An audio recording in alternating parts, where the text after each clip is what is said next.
parte, começou a repreendê-lo, dizendo: Senhor, tem compaixão de ti, de modo nenhum te acontecerá isso.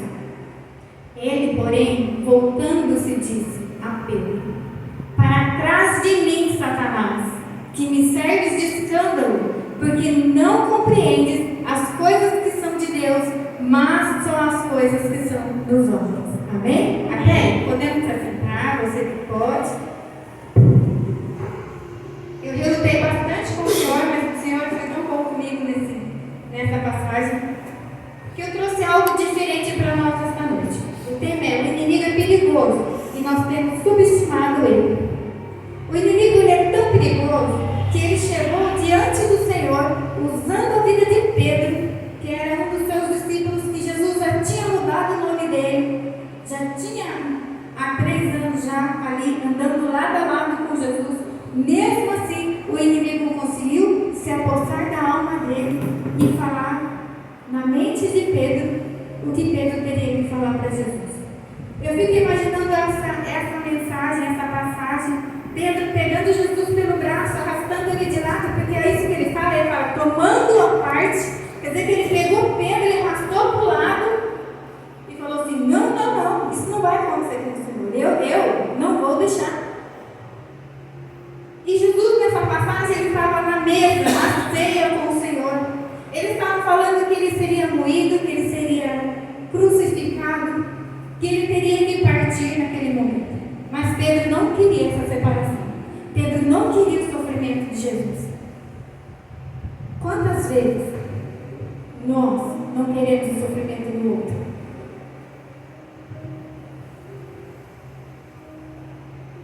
Precisamos, amados, discernir as coisas de Deus no seu tempo e as coisas que o inimigo tem falado no nosso ouvido. Nós achamos muitas vezes que é Deus falando com a gente, mas é o inimigo chegando o mais próximo possível da verdade para nos enganar. E ele tem conseguido enganar a muitos hoje, porque isso é bíblico também. E nós não estamos deixando, deixando de discernir. Essa é a palavra certa. Quando é Deus falando e quando não é. O inimigo ele é tão sutil, tão árduo no trabalho dele contra nós, que muitas e muitas vezes nós achamos que é ele falando para nós: não vai hoje, aquele pastor é chato. Não vai hoje, quem vai pregar é a Vi. A pastora Vi vai pregar, não vai não. Ela vai descer um cajado na sua cabeça, não vai não. Vai não, você está cansada, mas você tem que trabalhar.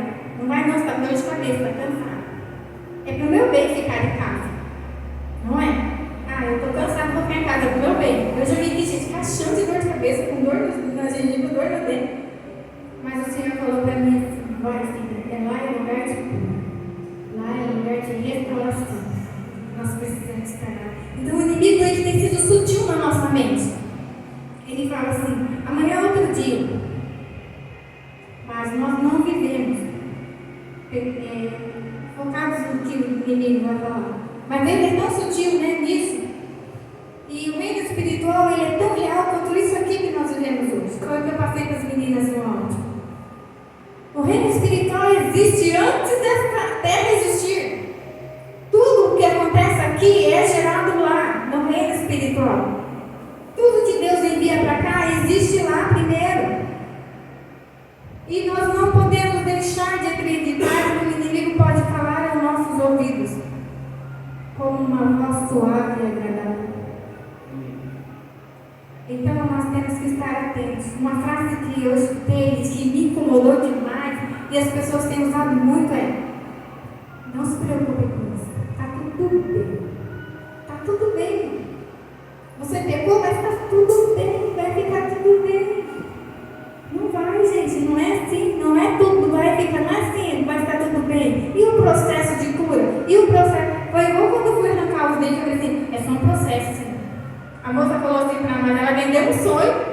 Quando eu entrei no sonho, era um pesadelo primeiro, né? Então, há o sofrimento, há a passagem da dor. O pecado, ele deixa em nós as consequências que nós vamos ter que colher. Porém, Deus disse que estaria conosco todos os dias. Então, nas nossas colheitas ruins, Ele também vai estar, é promessa dEle.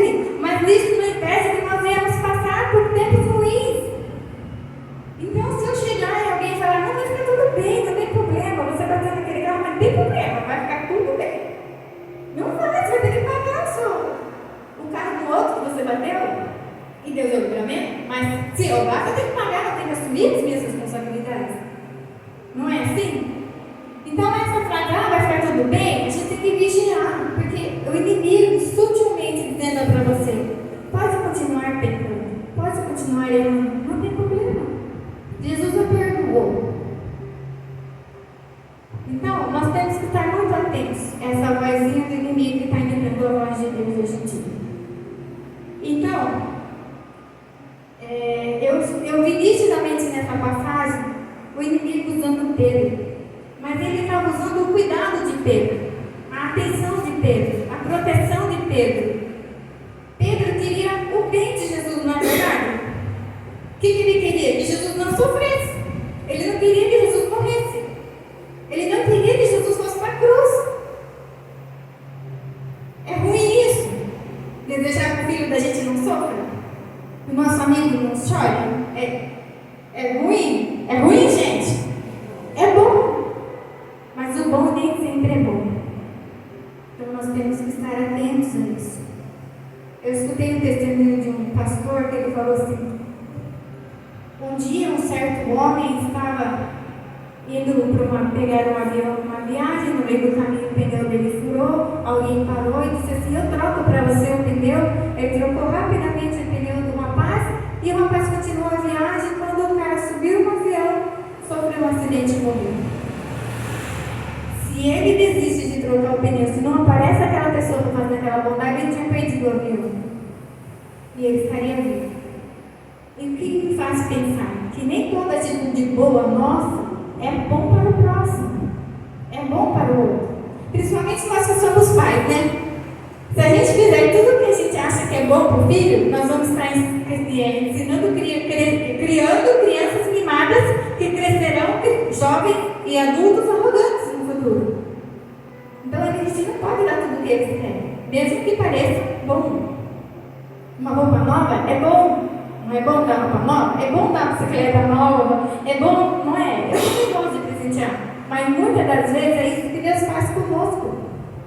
A gente pede para Deus e não recebe. Ele diz porque a gente pede mal. Não é o bom que a gente acha que é bom, para Ele não é bom. Então eu queria que vocês focassem no bem comum.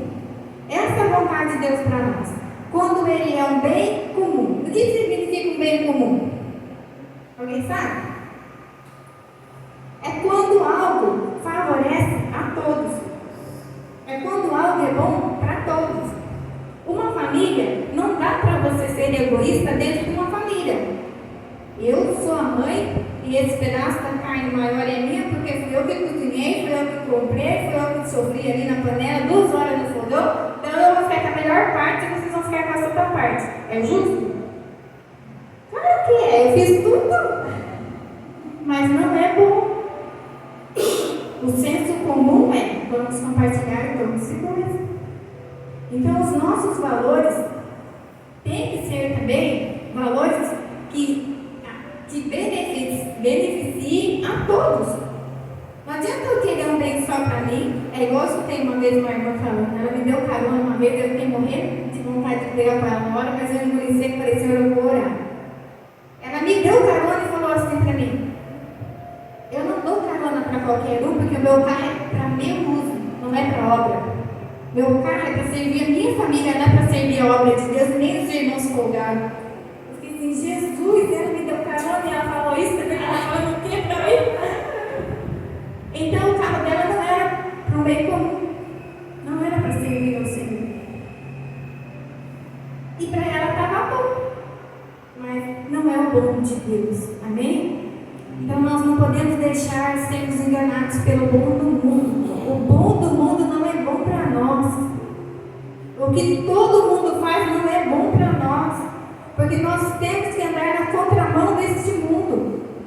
Amém? Amém. Pedro não queria que Jesus deixasse a terra. Pronto. Isso é muito forte. Quando eu trago para a minha vida, o Senhor falou muito forte comigo, que quando a gente arrasta o luto, a dor, a perda por muito tempo, é porque a gente é egoísta. Somos egoístas, nós queremos as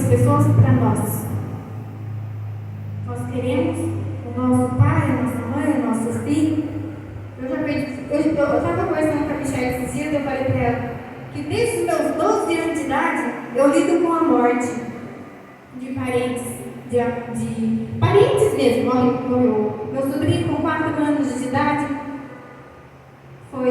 ele foi violado dentro de casa. Com 3 meses do diagnóstico, ele perdeu a vida com câncer ósseo, sem nenhuma chance de viver.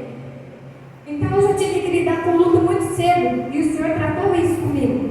Eu não queria que ele partisse. A mãe dele e minha irmã não queria que ele partisse. Minha mãe que criou não queria que ele partisse. Mas, deixa eu falar para vocês uma coisa. Aonde ele está melhor hoje? Deus me fez essa pergunta. Onde eles estão melhor hoje? Está melhor onde eles estão hoje? Ou você tem a vida melhor que eles? Deus me perguntou. Eu creio que as crianças são salvas. Morreu o bebê, meu netinho está lá esperando a gente já no céu. Nosso bebê netinho já está lá esperando a gente. Está num lugar melhor do que essa terra. Qualquer coisa que nós possamos fazer pelo outro aqui nessa terra não é melhor do que estar no céu com Jesus. O nosso foco aqui hoje é estar com Ele lá. Amém. E as pessoas que nós amamos, que já foram, estão com Ele lá, felizes, aguardando a nossa chegada. Aleluia. Eles estão felizes. E por que é tão difícil para mim estar feliz com isso? Vou falar para vocês, eu achava que eu levava 1 ano para vencer meu luto, mas não, gente, eu já levei muitos anos. O Senhor me lembrou hoje, eu levei muito. Eu me converti por causa de um luto. Eu conheci Jesus por causa de um luto. Eu perdi minha mãe, queria ver ela de novo. Falei, o único jeito de ver ela de novo é indo para o lugar que ela foi. Ela estava esperando lá no céu. Então eu tenho que garantir a minha salvação aqui para me encontrar com ela lá. Esse é o Deus que eu conheci. O Deus que traz para mim conforto. Amém? Aleluia. Então Pedro, ele não queria deixar de forma alguma que Jesus subisse, que Jesus cumprisse a vontade de Deus nessa terra. Pedro não quis isso. Então Pedro foi e arrastou Jesus de lado. E eu queria focar nos erros de Pedro aqui, que são muito comuns hoje em dia. Primeiro erro comum dele é pensar em si primeiro, pensar em si próprio primeiro. Eu vou pensar em mim primeiro. É a minha dor, é o meu sofrimento, é a minha luta, é eu que estou com o calo ali no pé doendo, então eu vou resolver aqui. O outro que está andando comigo, que está pisando nas mesmas pedras que eu, que está tendo as mesmas perdas que eu, não importa, porque o que importa é o que eu sinto no momento. Esse é um dos maiores erros que nós carregamos para a nossa vida, porque não foi isso que Jesus ensinou. Então vamos abrir Mateus 22, 37, pastor, por favor. Segundo erro de Paulo, de Pedro, foi pensar nas coisas dessa terra primeiro. Ele queria conviver com Jesus, queria ser alimentado mais vezes por Jesus, ele queria viver mais com Jesus nessa terra. E o terceiro erro dele foi pensar em seu bem próprio primeiro. E Jesus disse: amarás o seu irmão amarás o seu Deus de todo o teu coração, e de toda a tua alma, e de todo o teu pensamento. Toda a alma, coração e pensamento. Isso nos fala de plenitude do ser humano. Como o pastor já ensinou, nós somos tricotomia, corpo, alma e espírito. Nós somos um todo. Para Deus nós somos um inteiro. Essas 3 partes, um só. Então Jesus veio e declarou o maior mandamento que nós temos que ter, que é amar a Deus de todo o meu coração, toda a minha alma e de todo o meu entendimento. E depois amar o próximo como a mim mesmo. Mas como que eu vou amar o próximo se eu não estou sabendo nem amar a mim mesmo? Com os meus egoísmos, com os meus preconceitos, com os meus pensamentos. Nós precisamos acreditar que os planos de Deus são perfeitos. O plano de Deus é perfeito. Ele enviar Jesus nessa terra para padecer tudo o que ele padeceu, desde bebê, já começar a fugir. Os pais deles tiveram que fugir fugir para o Egito, para esconder ele, porque queriam matar ele. Depois ele voltar quando estava com 12 anos. Todo o processo que ele teve, que ia enfrentar e viver, foi um plano perfeito de Deus. Mas esse plano perfeito tem sofrimento também. Tem dores também. Nós precisamos acreditar que o plano que Deus tem para nossas vidas é perfeito. Eu quero que você fale isso para você mesmo. O plano de Deus para mim é perfeito. Mas fale agora com convicção. O plano de Deus para mim é perfeito. Apocalipse 1:18. Desculpa aí essa enroscada, gente. Estou aprendendo a falar de novo. Quando eu costumar falar com isso aqui na boca, aí vai trocar e vai ter que levar outro tempo. Apocalipse 1:18. Amém? Tem gente abrindo aí. Tem vários versos para abrir, eu vou tentar ser mais rápido possível, tá bom? Apocalipse 1:18. E eu que vivo e fui morto, mas eis que aqui estou, vivo para todo sempre. Amém. E tenho as chaves da morte e do inferno. A parte que eu quero focar com vocês é quando Jesus está falando: eu tenho as chaves da morte e do inferno. Então, ninguém morre sem que Jesus lhe dê a chave. Amém? Ninguém sobe ao céu sem que Jesus diga assim: vou virar a chave, sua porta foi aberta, vamos entrar. Agora, imagine Jesus abrindo a porta para nós entrar lá. Eu não vejo a hora de falar com ele, mas eu também quero ver minha netinha ainda. Então, quero ver muitas coisas ainda. Mas o meu sonho é ver Jesus abrindo a porta para mim entrar lá no céu. Amém? 1 Samuel 2:6, pastor. O senhor abre mais rápido que eu, né?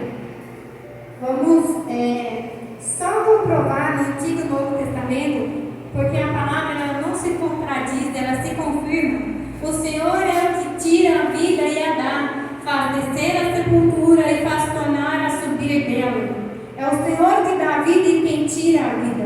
Pertence a Ele. Jesus só pegou a chave lá no Novo Testamento. Ele falou: a chave agora é minha. Ele conquistou a chave, porque Ele se entregou cumprindo o plano de Deus por nós. Amém? Romanos 14.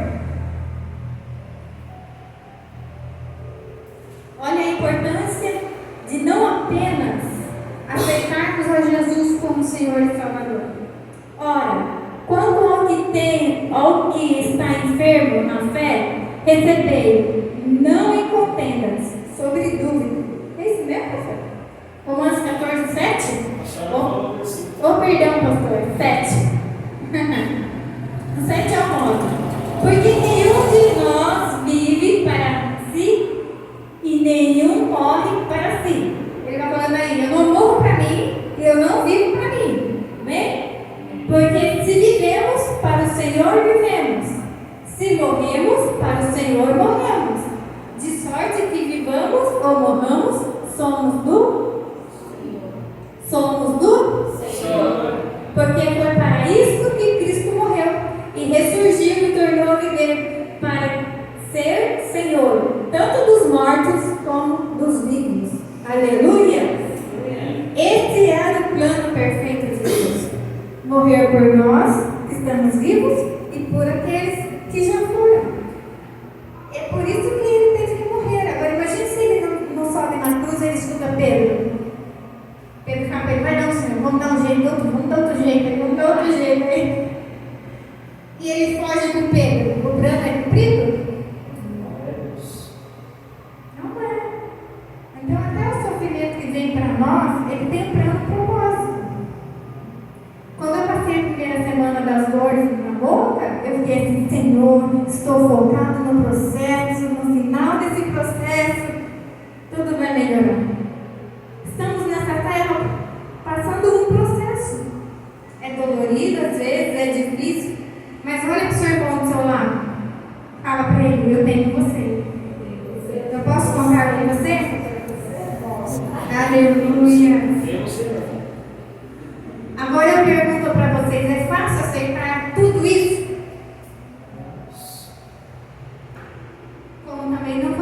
para eles aceitar tudo. Ele teve que escutar: sai daqui, Satanás. Vocês já escutaram alguém falando para vocês: sai daqui, demônio? É terrível. Mas às vezes não é assim, pastor. A gente quer que o pastor sempre sabe que isso acontece. Sai daqui, demônio. Escutava quando era criança. É também? Meu pai falava. Olha que você vê. Então, não é para nós também que é difícil. É para todos nós passamos por essa dificuldade. Mas o nosso pensamento não tem que estar nas coisas dessa terra. Amém? Paulo, o apóstolo Paulo, ele entendeu isso em Filipenses 1:21, pastor. Paulo, eu escrevi Paulo aqui até na minha anotação. 1:21. Porque para mim viver é Cristo e morrer é ganho. Paulo entendeu em sua alma sem andar com Cristo. Paulo não teve a experiência do professor sentar na sala de aula com o professor e o professor ensinando ele. Não teve isso. Ele não teve a oportunidade de deitar no peito de Jesus e escutar o coração de Jesus batendo. Paulo não teve isso. Paulo não ficou 3 anos na faculdade de Jesus aprendendo a fazer milagres, aprendendo a orar, aprendendo a pregar. Ele não teve isso. Mas Paulo teve um encontro na rua de Damasco, né? Indo para Damasco. No caminho ele teve esse encontro. E nós também podemos ter esse encontro e entender que viver para nós é Cristo e eu morrer é ganho. E quando eu ganho é quando eu morro. Aleluia. Deus é criador de toda a vida. João 15:5. Mas Paulo também nos ensina que nós temos que viver uma vida dedicada a Jesus.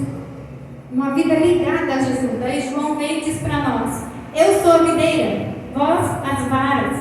Quem está em mim, eu nele, esse dá muito fruto, porque sem mim nada podeis fazer. Precisamos de Jesus para fazer qualquer coisa na nossa vida. Até para viver uma vida santa, nós precisamos de Jesus. Para ser bem sucedido nessa terra, nós precisamos de. Para ficar acordado, nós precisamos de Jesus. Amém? Viver para Cristo é viver uma vida de dependência total dele.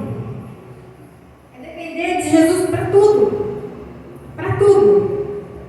Para suportar a dor, para viver as alegrias.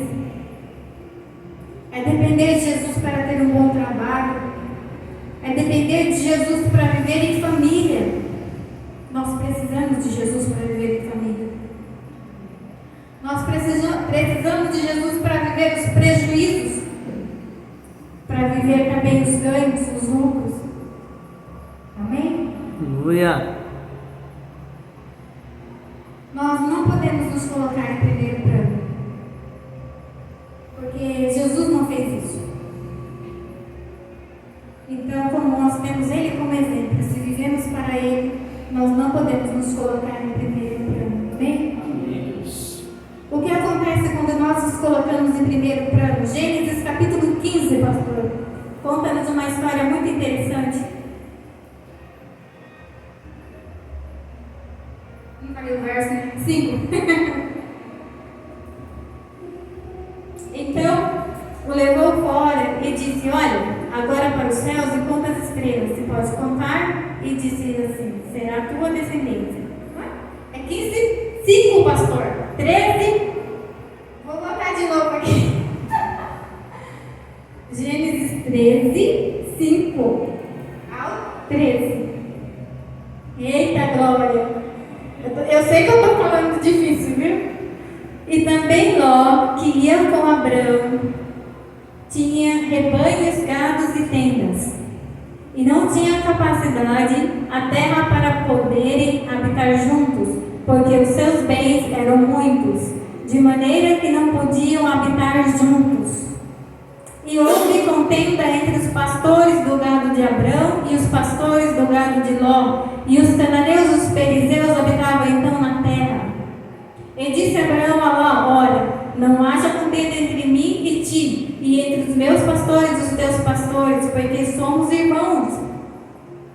Não está toda a terra diante de ti? Eia, pois, apartai-te de mim. E se escolheres a esquerda, irei para a direita, e se a direita escolheres, eu irei para a esquerda.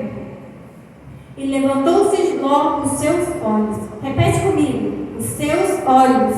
Os seus olhos. E viu toda a terra e campina do Jordão, que era toda bem regada, antes do Senhor ter destruído Sodoma e Gomorra. E era como o jardim do Senhor, como a terra do Egito, e quando se entra em Esaú. Amém? Solta aí, pastor, para já não. Vocês já conhecem a história de Ló, né? Ló olhou para a campina, viu que era verde, beira do rio Jordão. Ele falou: eu vou para lá. Mas lá estava a cidade de homens perversos e pecaminosos, que era Sodoma e Gomorra. Então, Ló olhou os seus olhos e viu que era bom, mas não era bom, porque levou à destruição de sua família. Ele, como cabeça, como pai, como líder da família, levou a sua própria família à destruição. O lugar que era bom aos olhos. Uma escolha o separou de Deus. Uma escolha o separou da sua família. Uma escolha o separou da sua esposa e destruiu as suas duas filhas. E destruiu toda a descendência dele, porque se a gente for estudar a descendência de Ló, é terrível, não é, presbítero? É uma descendência terrível. Pensando no que era bom para ele. Aí eu comecei a guiar essa história. Não era mais fácil ele ter resolvido a briga entre os pastores deles? Não era ele que estava brigando com Abraão. Eram os pastores de Abraão com os pastores. Então eram o quê? Os liderados deles. Eu vou dar um exemplo. É como se a presbítera estivesse brigando com a pastora. Então é mais fácil eu me separar do Agripino e levar uma e ele leva a outra e está resolvido. Não era mais fácil ele ter sentado com os pastores e falar: ó, o negócio vai ser o seguinte, acabou a confusão, nós vamos usar esse parte do passo, você vai usar aquele e acabou. Não era mais fácil ter resolvido o problema? Mas é o que nós temos feito hoje, resolvendo o problema da forma que é boa para os meus olhos, esquecendo de perguntar para Deus qual é a melhor forma de resolver o problema. Se nós orarmos antes de nós surgir o problema, eu vou orar a Deus, pedir direção. Às vezes a menina manda mensagem para mim com um sonho, com uma coisa, com um problema que está acontecendo. Eu falo: eu vou orar, espera um pouco. Porque senão eu respondo da minha vontade, da minha carne, das minhas experiências. E não é isso que eu posso passar. Eu tenho que passar o que Deus está mandando dizer. O que está na palavra. O que passou da palavra é anátema. É maldito, não serve. Amém? Então, era mais fácil ele resolver as diferenças entre os pastores, não era? Então, Deus tem uma forma mais fácil de resolver os nossos problemas, se a gente perguntar para Ele. Amém? Amém. Somos família e precisamos pensar no bem comum, no bem da família. Gálatas 6:1, pastor, até o 4. Gálatas 6, do 1 ao 4. Até que hora é? 8 horas. Às 18. Eu falo: nossa, tem tudo isso ainda bem. Falei errado, confundo. Show, pastor? 6, 1, isso. Irmãos, se algum homem chegar a ser surpreendido em alguma ofensa, vós que sois espirituais, encaminhai a tal com o espírito de mansidão, olhando para ti mesmo, para que não sejas também tentado. Levai a carga uns dos outros, e assim cumprireis a lei de Cristo. Porque se alguém cuida ser alguma coisa, não sendo nada, engana-se a si mesmo. Mas prove cada um a sua própria obra, e terá glória em si mesmo e não no outro. Amém? Vamos só um versículo, pastor. Porque se alguém cuida de alguma coisa, não sendo nada, engana-se a si mesmo. Tem outra versão. Ele fala outra coisa. Examine-se a si mesmo, ele fala. Nós temos que examinar-nos a nós mesmos. ver nossas atitudes, examinar nosso coração, para ver se o que eu estou fazendo, não estou pensando somente em mim mesmo. E outra coisa, ele fala aí, não permita que o erro do outro se torne o seu erro. Quer dizer, é igual na costura assim, né? Às vezes a gente faz uma costura tortinha, só que tem uma outra pessoa que vai passar com outra costura lá em cima. Aí, em vez de ela voltar para mim consertar, não, ela passa a costura dela em cima da minha. Aí fica o torto em cima o bom em cima do torto e acaba ficando tudo torto. Então a gente não pode pensar, ó, se vocês se consideram importantes demais para ajudar os outros, estão apenas enganando a si mesmo. Aí entra o egoísmo e o... Qual é a outra palavra que a gente tinha falado aqui em casa? A pessoa que é egoísta? A pessoa que é egoísta, ela pensa em si própria. E aqui que eu quero trazer para vocês, quem foram os maiores egoístas? Egocêntrico? Hã? Egocêntrico? Não, era outra coisa. Orgulhoso? Orgulho. Os homens mais orgulhosos, o Jonas gosta deles. E mais... Ai, já fugiu de novo a palavra da cabeça? Orgulhoso? Orgulhoso e egoísta. O egoísta pensa nele mesmo, nos planos dele, na vontade dele. Quem que fez isso na história? Os maiores. Como que chama eles? Você sabe o nome deles? Eu peguei aqui os nomes deles, eu vou ler o nome deles para você. Esse é da atualidade. Vamos botar umas centenas de anos para trás. Adolf Hitler. Ele quis fazer a vontade dele e matou milhões de pessoas por causa do egoísmo dele. Outro nome. Tem uns pais de nome. Deixa eu achar aqui onde que eu coloquei. Aí eu acho que eu perdi os nomes deles. Eu tinha anotado. Não vou achar. Como chama eles? Eu sempre encontrei uns 5, que são os piores, né? E entre eles, Adolf Hitler sai em primeiro. Mas esses homens tinham ideais e pensamentos que eles queriam que os outros obedecessem, que os outros fossem. Por quê? Porque era bom para eles. E por isso eles mataram milhões de pessoas. Milhões. Então o egoísmo não faz bem para nós. Se nós alimentarmos o egoísmo em nós, que é pequenininho, um dia a gente pode se tornar um homem como eles. A gente pode destruir não só a nossa família, mas a gente pode destruir uma nação, como o Lula tem feito. Por causa do egoísmo. Verdade. Nós precisamos pensar no bem comum. É isso que a igreja tem que trazer. Valores e ideais cristocêntricos. São os valores e ideais que Cristo traz para nós. Amém? Amém. Que a gente aprende na palavra. Não é o que é bom para mim, é bom para o outro. É o que é bom para todos. Amém? Amém. Glória a Deus, vocês estão entendendo? Amém. Pare de pensar se dói em mim. Se não dói em mim, tá bom. Vocês têm que tirar esse pensamento da cabeça. Está doendo em mim, o outro que se. Complete a frase ali. Entendeu? 10 minutos para acabar? Está acabando aqui, ó. Ui, está acabando. É aquela história assim, né? Não é comigo. Não é comigo. O que está acontecendo no governo hoje não é comigo. A gente pensa que não é com a gente. O que está acontecendo na casa do vizinho não é comigo. Estou matando a mulher lá. Não é comigo. Não foi isso que Jesus Cristo ensinou para nós. Toda a vida importa. Toda a vida importa.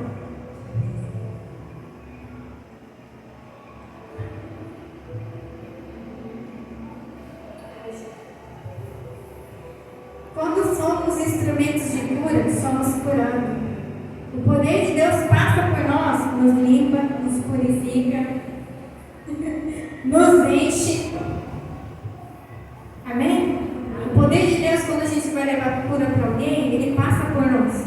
E aí ele vai ter que passar, às vezes, por um canal que está sujinho, um canal que está magoado, um canal que está ferido, não é? Um canal que está entupido. mas ele vai ter que passar por ali. Se eu for servir o próximo, então Deus vai passar por mim. E nesse processo de ajudar o próximo, nós somos curados, nós somos transformados. Amém? Não existe maior prazer nesse mundo que orar por alguém e ver essa pessoa sendo liberta, transformada e vivendo uma nova vida. Amém. Nós como pastores, como líderes, a gente sabe disso, não é? Não existe maior prazer para nós do que ver uma alma salva. Principalmente aquelas que nós oramos, jejuamos, convidamos, falamos. Então esse é o amor de Deus, amém? Ele nos limpa, nos restaura nossos valores. Jesus viveu nessa terra com compaixão. Já mandaram eu parar. Vou parar. Jesus chorou no túmulo de um amigo. Você já chorou no túmulo de um amigo? Jesus demonstrou seu amor para uma prostituta. Nós temos mostrado nosso amor para os perdidos? Jesus ele alimentou os famintos e sentou à mesa para comer com os pecadores. Nós temos feito isso? Ele liberou poder ao ser tocado. Ele admirou a fé de uma mulher. Ele olhou para aquela mulher e falou: que tamanho de fé! Isso para nós que somos de Deus, alguém admirar a nossa fé, é algo maravilhoso. É um elogio. Ele foi ferido por nós e nos perdoou. E eu tenho certeza que se Jesus viesse hoje aqui nessa terra e fosse fazer o que ele fez naquela época, ele ia ser crucificado de novo. Nós iríamos ainda participar da condenação. Só quando ele morresse nós íamos lembrar: meu Deus, ele era o nosso Jesus.